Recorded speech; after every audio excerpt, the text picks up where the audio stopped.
everyone, and thank you for joining us for another segment of AppSec Decoded. My name is Laurie Carr, the blog managing editor, and I am here today with Tim Mackey. I'm Principal Security Strategist at the Synopsys Cybersecurity Research Center. And today we're going to be talking a little bit about a few reports.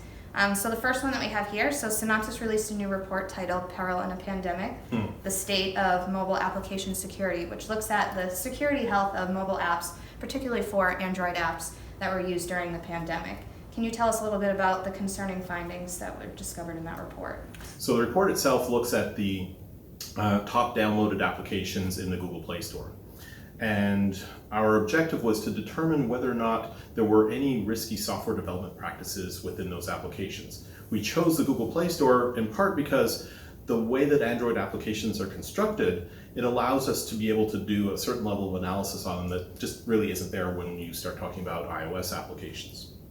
So some of the key things that we were looking at is how much open source was used in the applications, which, given that Android is an open source platform, it effectively allows for some amount of open source to just be part of the normal life cycle of an application, but also important things like the types of permissions that were used in the applications, as well as things that might relate to, say, information leakage, like phone home mechanisms. One of the things that was most surprising about the data that we got out of the report was the use of excessive permissions. So effectively, a permission is a state of activity that you can authorize to a mobile application that grants access to, say, a camera or contacts or microphones or what have you. And not all applications need the same level of access, but importantly, that level of access that is granted should, well, match what the application's role in life is. So, for example, a game probably doesn't need access to your camera, but it really probably doesn't need access to your past text history.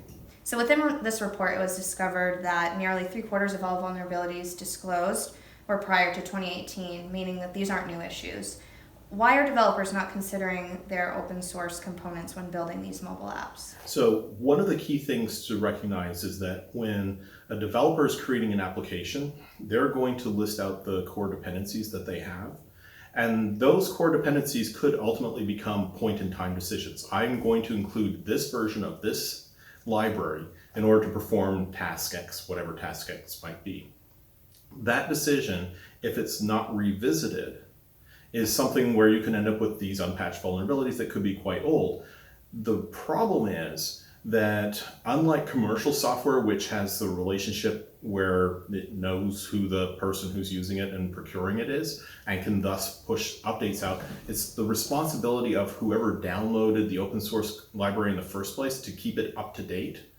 And if they're not doing it because they're not aware of how to do that, or they believe that it's effectively, quote, someone else's problem, you can end up in a situation where not only is it 2 years old, but it could be significantly old, even though it effectively just works and the application has no behavioral changes or issues associated with it.